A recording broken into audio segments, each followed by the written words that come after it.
Le 8 décembre 1854, à Rome, le pape Pie IX proclamait solennellement le dogme de l'Immaculée Conception de la Vierge Marie. Au Vatican, cette salle, décorée en 1860 par Francesco Podeschi, commémore cet événement. Le grand tableau de cette salle décrit la scène en deux plans. Le ciel en haut, le Vatican en bas. Le pape est au centre, comme en haut, la Sainte Trinité bizarrement représentée par le Père et le Fils de même taille, quand la colombe de l'Esprit Saint, elle, est toute petite au-dessus. En revanche, Marie, elle, est située quasiment dans la sphère céleste de même taille que le Père et le Fils. Certes, en regardant bien, elle se tient à un niveau légèrement inférieur. La terre et la lune sous ses pieds, elle écrase le serpent, autant d'attributs de l'Immaculée. Mais avouez que c'est un peu gênant et pas très juste théologiquement. Nous faisons les mêmes constatations dans la basilique de Fourvière, dont la construction est quasiment contemporaine, 1872-1884.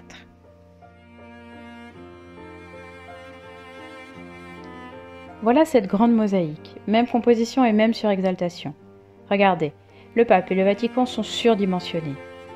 L'érection à gauche de la basilique de Fourvière à Lyon et à droite Marie soulevée par deux anges sont sur le même plan entre ciel et terre. Quant au pape, c'est vrai qu'on vient à peine de déclarer son infaillibilité, mais fallait-il le représenter tel un pharaon égyptien? Et quant à Marie, comme élevée au ciel, est-ce une juste illustration de son Immaculée Conception? Nous verrons que de plus justes représentations de l'Immaculée la situent les pieds sur la terre, au milieu de nous. Revenons donc plutôt à cette déclaration du dogme. Les évêques du monde entier, facultés et théologiens ayant été consultés et ayant donné à 90% leur accord, déclarent par la voix du pape: la bienheureuse Vierge Marie a été, au premier instant de sa conception, par une grâce et une faveur singulière du Dieu Tout-Puissant, en vue des mérites de Jésus-Christ sauveur du genre humain, préservée intacte de toute souillure du péché originel.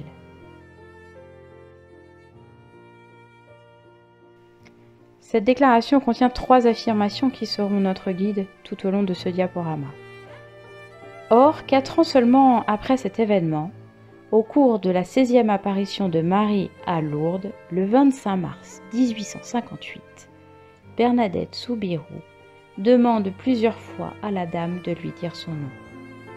À la 3e demande, celle-ci lui dit dans son patois familier: Que soy era Immaculada Concepción. Je suis l'Immaculée Conception. 4 ans plus tard, en 1862, en réponse aux demandes répétées de Marie, s'édifia au-dessus de la grotte la basilique de l'Immaculée Conception. Un clocher s'élève bientôt au-dessus du bâtiment de style ogival inspiré du XIIIe siècle, et pendant que s'achève son érection vers 1870,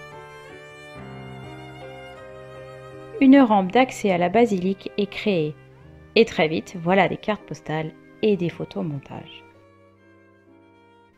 Dans ces médaillons, le pape Pie IX qui venait de proclamer le dogme de l'Immaculée Conception. La basilique de l'Immaculée Conception ou basilique supérieure fut achevée en 1871 et inaugurée en 1876.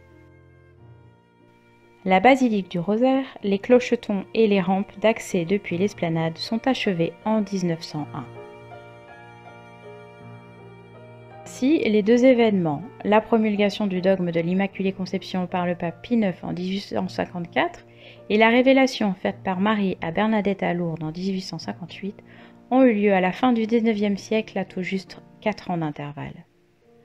On peut donc à juste titre s'interroger, pourquoi cette proclamation si tard dans l'histoire de l'Église?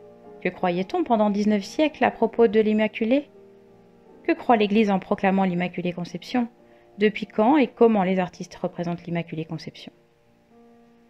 Pour commencer d'y répondre, ouvrons aujourd'hui la première affirmation de la déclaration.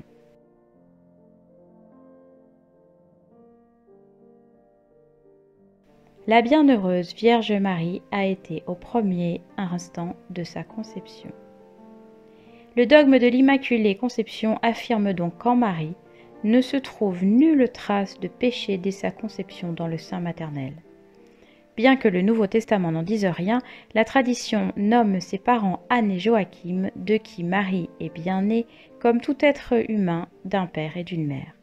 Or, une vieille tradition dont ce tableau se fait l'écho était déjà affirmée par Giotto presque 2 siècles auparavant. Ayant pour titre le chaste baiser d'Anne et Joachim à la porte dorée du temple. Cette tradition était donc déjà bien installée dès le XIVe siècle. Marie aurait été conçue sans acte sexuel de ses parents, un simple baiser. Erreur certes, mais qui n'empêche pas de s'émerveiller devant de tant de beauté. Cependant, reste encore de nos jours dans bien des esprits au moins 2 tenaces confusions. En premier lieu, la conception immaculée de Marie aurait eu pour but de la purifier du péché dont on a trop longtemps entouré l'acte charnel au moment où ses parents l'ont conçu. Au 5e siècle, même le grand saint Augustin a été tenté par cette interprétation. Or, insistons bien, sa conception par ses parents est une chose, mais au fond, c'est par Dieu qu'elle est conçue immaculée à cause de la mission qui va être la sienne. En second lieu, l'Immaculée Conception de Marie est aussi à distinguer de la conception virginale de Jésus, en elle au moment de l'Annonciation. La conception de Jésus, qui s'accomplit dans l'intervention d'un homme, est l'œuvre de l'Esprit Saint, en raison de la nature et de la sainteté du Fils unique que Marie va mettre au monde. Léonard de Vinci exprime à sa manière cette généalogie toute naturelle entre Anne et Marie qui, elle, donne naissance à celui qui est l'agneau de Dieu. Arrêtons-nous un instant pour contempler et comprendre. Jusqu'à son dernier souffle, Léonard revint par de multiples esquisses sur cette Sainte Anne, dont l'arrière-plan semble comme inachevé, mais c'est surtout sur la disposition et les traits de chaque personnage qu'il travailla jusqu'à cette admirable composition de ce chef-d'œuvre. Notons les regards alignés d'Anne, Marie et Jésus. La proximité charnelle entre Anne et sa fille Marie qui insiste sur la maternité toute naturelle entre elles. Jésus et l'agneau, par contre, sont au-delà d'une diagonale qui traverse le tableau de bas à gauche jusqu'à l'arbre en haut à droite, et bien que les bras de Marie continuent d'embrasser Jésus, il est à distance de sa mère et lui-même embrasse l'agneau, car il est l'agneau de Dieu. Pour exprimer cette triple généalogie, beaucoup d'artistes ont aussi représenté ensemble Anne, Marie et Jésus. C'est pourquoi on appelle parfois ces statues ou ces peintures la Sainte Anne trinitaire. Pour terminer ce premier chapitre, rappelons-nous que la dévotion à Sainte Anne la représente le plus souvent dans son rôle d'éducatrice de Marie et donc lui faisant la lecture du livre saint, la Bible.